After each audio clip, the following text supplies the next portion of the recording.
আজ সকাল সকাল চলে এলাম কাটোয়ায়, কারণ কাটোয়ায় একটা নতুন ট্যাটু শপ ওপেন হয়েছে স্টেশন রোড, দিল্লি মার্কেটের ওখানে। আর আমার একটা ট্যাটু করার অনেক দিন থেকে ইচ্ছা ছিল, তাই ভাবলাম আজ ট্যাটুটা বানিয়ে নিই। ট্যাটুটা আমার বোনের জন্য, কারণ আমি ছোট থেকেই মামার বাড়ি থাকি আর আমি আমার বোনকে খুব মিস করি। আর কিছুদিন পর তো বোন শ্বশুর বাড়ি চলে যাবে, তখন তো বোনকে আরো মিস করব।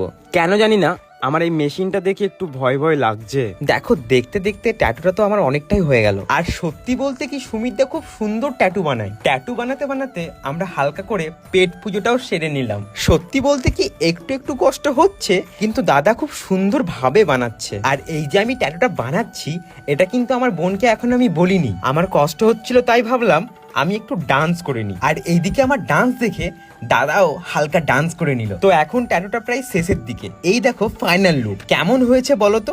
আমার তো দারুণ লাগছে। আর এখন অফার চলছে, প্রত্যেক ট্যাটুতে 40% ছাড়, নিচে সবকিছু